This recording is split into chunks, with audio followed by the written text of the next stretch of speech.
On the first day of the meeting, everyone agreed that you should say that you were putting another $25 million into Fair Shake. This is an advanced crypto pack and you gave them $25 million last year. Please explain why you picked Fair Shake and how this investment fits into your bigger plan. It's very important for the US to be competitive when it comes to crypto policies and rules, but that's not been the case. There have been a lot of times when regulations have been very harsh. Instead of working to make things clear and set clear rules, I think the SEC under Gensler has in some ways caused more misunderstanding by filing lawsuits that sometimes go against each other. For me, it's really about getting people elected who are pro-crypto, pro-innovation, and focused on protecting consumers. This is why I'm backing Fair Shake even more, and even letting people know that we'll keep doing this. We believe that if we find the right mix, we can really move the plan forward and catch up with what other countries around the world have already done. Then RFK will speak later today. He's at almost all of the events I go to. At the same time, Trump spoke at the Libertarian National Convention in Washington, D.C. over the weekend and said a lot of things that were positive about crypto. More and more people see him as a crypto option. At the same time, Biden seems to be changing his mind about crypto. At least that's what people in the field think. These days, crypto seems to be getting more attention than ever before in the presidential race. Do you have any thoughts on that? To answer your question, I think it's a great time to be alive. When I first got really into crypto 10 years ago, I couldn't have guessed what we're seeing now. But I also feel like it's the march of growth that can't be stopped. There are a lot of ways that these tools can make transactions better. More openness, faster, and less expensive. So for me, it's just that growth. We have a technology that should have been backed by both parties, but it became partisan in some way. It was Elizabeth Warren who really stood out and spoke out against what she thought was false information, saying things like everyone doing crypto is doing bad things, which couldn't be further from the truth. Even at this conference, there are many cases of amazing entrepreneurs making amazing tools that can make financial transactions go more smoothly. And look, some parts of our banking system were made 50 or 60 years ago. We need to bring it up to date with the internet for the sake of both consumers and companies. And I think it's silly to try to stop that progress, that march towards progress that will always happen. In that light, the fact that it has become a presidential issue doesn't really surprise me. A lot of heat is present. I'm sure you felt it too. A lot of people really care about this business. Then they'll say what they think. That's important to me. Actually, a lot of tests show that they do care about crypto, and this is something that they already knew. People in split states are becoming more interested in digital assets than they were before. There are also a lot of crypto-friendly bills making their way through Congress. FIT 21 passed the House last week, and SAB 121 passed a couple of weeks ago.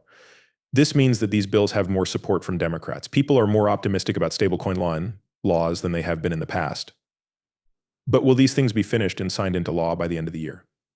How hopeful are you? Should you ask me if they'll be put into law before the end of the year, I might not be so sure that it will happen before the election. As we've all seen, the wheels of legislative growth move very slowly and carefully. I'm really happy with how far we've come in just 3 weeks. And I think the last 2 or 3 weeks may have been the most important in the history of crypto in the US. Still, I think that the bill might not be passed until after the election, maybe before the end of the year, or more likely in the first half of next year. Again, though, I see this as very, very good because the winds have changed and the US government is now taking a different view. We haven't seen any clear decisions from the Biden administration yet, but as you said earlier, you have heard some softer words from this government. That's because people know this is a very important issue to a lot of people.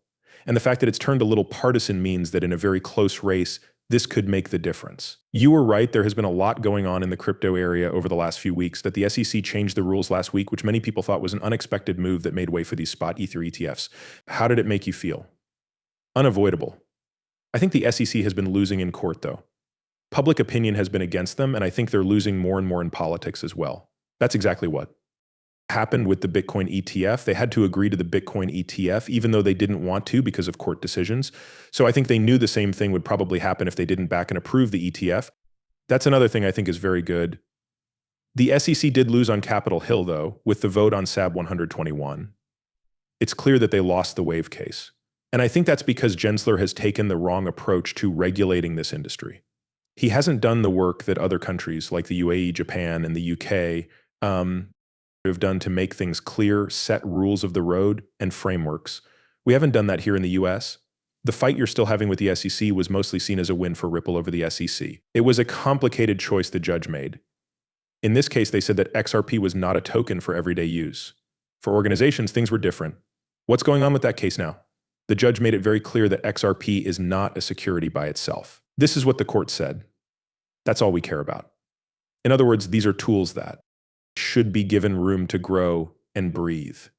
And again, it's the march of those tools, the progress that I see. We think that the case between Ripple and the SEC is mostly over. I think most of that went to Ripple. There was one case where the judge said that an institutional sale and something called an investment contract could be a security because they had a contract around them.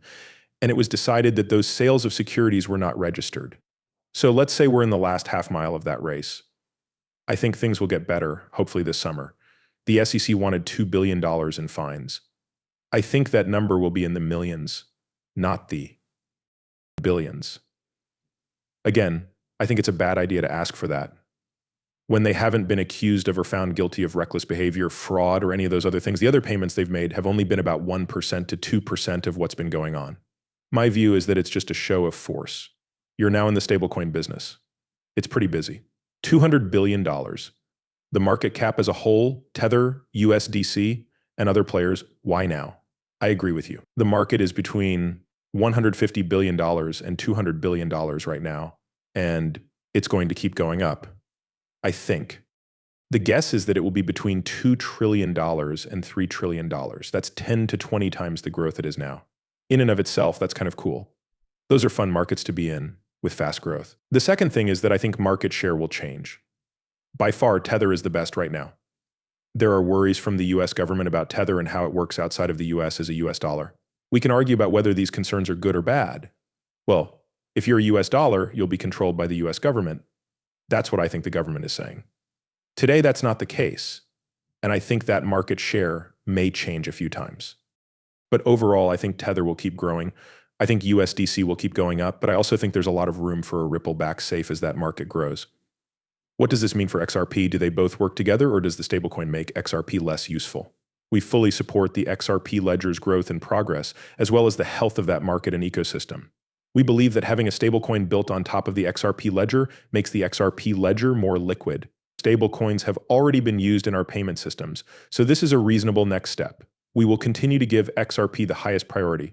When and where our buyers want to see a US dollar to US dollar flow using a Ripple stablecoin, we think that makes sense. When you say your customers, do you mean people who buy things? Do you have banks in mind? What are you thinking about? I mean, you used to own 30% of MoneyGram, and we're very focused on sending money to other countries. Okay, so who is the customer you mean when you say that? There are no B2C users for Ripple. Our main business is selling blockchain technology to banks. Some that work on security and payments will. Keep putting in a lot of effort to be the best blockchain company for businesses in the world. Are you ready to go public? That is a great question. I'm pausing to say that Gary Gensler is the chair of the US Securities and Exchange Commission right now. Just as you might guess, I'm not very well liked at the SEC. Yesterday, the president of the NYC was in that chair, and she said that she was looking forward to hearing from people in the crypto environment. IPO markets are heating back up. Lynn Martin is a modern person who I think shows us how we should be. Gary Gensler is not there. That's why the SEC needs to okay an S1.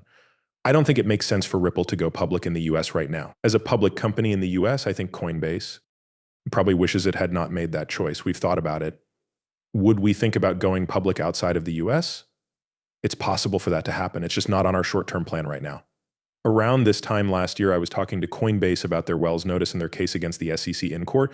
It was a very different mood when crypto companies were going through bankruptcy court and there were a lot of criminal cases going on.